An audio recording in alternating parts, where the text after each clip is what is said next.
भाई आप आतंकवादियों का धर्म देखकर दुखी मत होइए।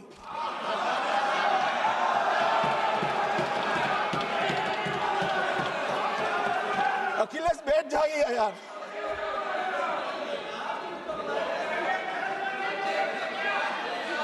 अखिलेश जी बैठ जाइए। Do not tie his hands behind his back. Do not go to the Pakistanis and say, listen, don't escalate. Then go all the way. Then fight properly and defeat them once and for all. Don't have President Trump tell you that I have stopped the war 29 times. Have the courage to tell him, no, to hell with you. You can't stop any war. We're going to fight.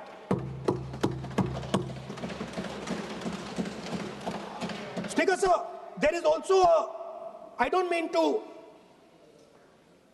keep mentioning External Affairs Minister, but it comes up because he's central to this discussion. I want to finish by telling you about something he said that shows the complete bankruptcy of the foreign policy of this government.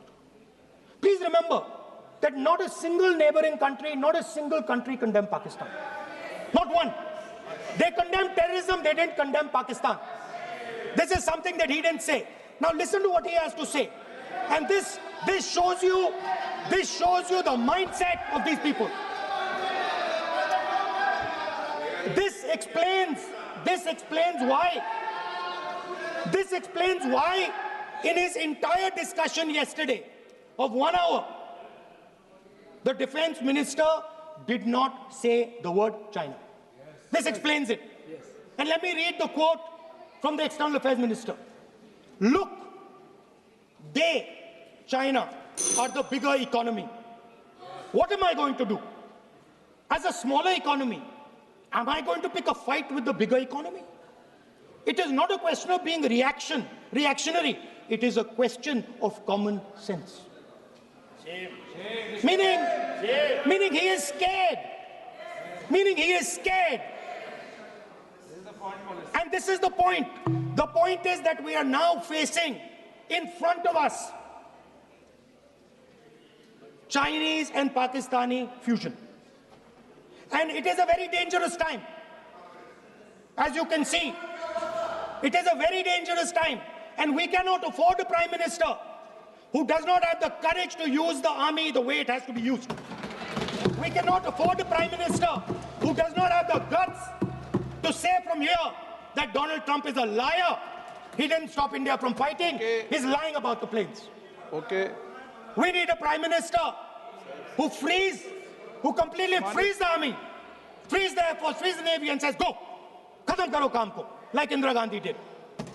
Thank you, Speaker, sir. I'd like to end by saying this entire discussion is about the people who died in Pahalgam.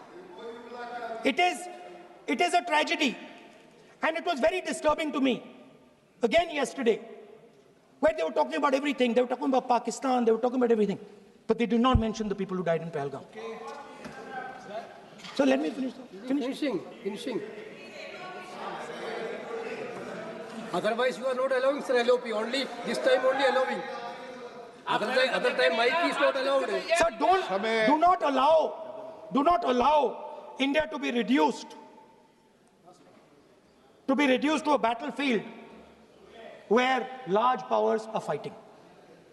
We have to navigate. We have to protect our interest. Second, to the Prime Minister, the nation is above your image, above your politics, and above your PR. The forces are above your PR, your image, and your politics. Have the humility to understand that. Have the dignity to understand that. And do not sacrifice the armed forces and national interest for your own petty political gains. Thank you, sir. भाई आप आतंकवादियों का धर्म देखकर दुखी मत होइए।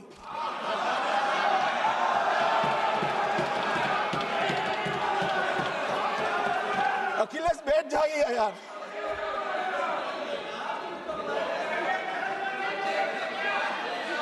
अखिलेश जी बैठ जाइए।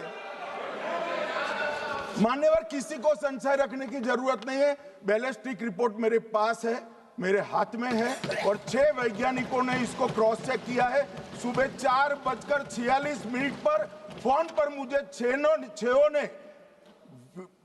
वीडियो फोन पर कहा है कि 100% वही गोलियां हैं जो वहां चलाई थी।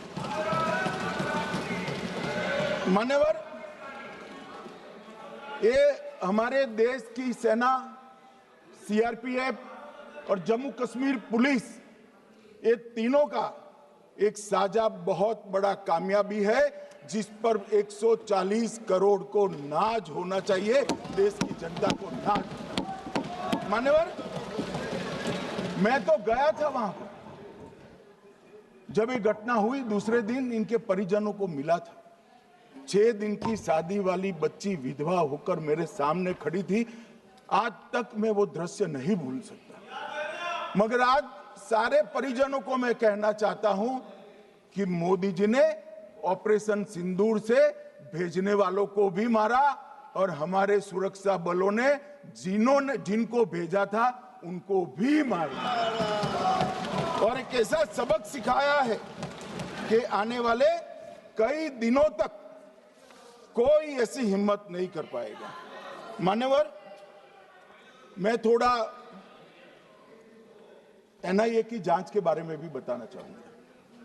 मान्यवर, जिस दिन लश्कर-ए तोयबा ने और इसके आउटफिट टीआरएफ ने इसकी जिम्मेदारी ली, उसी दिन हमने तय कर लिया था कि ये जांच एनआईए को सौंप दी जाएगी, क्योंकि एनआईए आतंकवाद के केसों की जांच के लिए, वैज्ञानिक तरीके से जांच करने के लिए और सजा कराने के लिए महारत हासिल की हुई विश्व मान्य एजेंसी है, जिसका सजा कराने का दर 96% से ज्यादा है।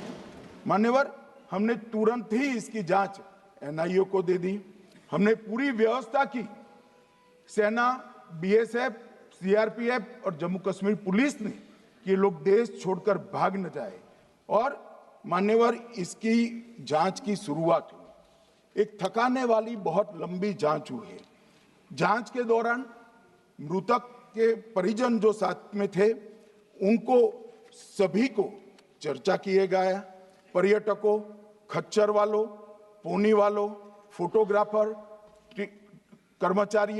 कर्मचारियों, विभिन्न दुकान में काम करने वाले लोगों, कुल मिलाकर 1055 लोगों की लंबी 3000 घंटे से ज्यादा पूछताछ इंफॉर्मेशन के लिए की गई और इस सबको वीडियो पर रिकॉर्ड कर दिया गया। और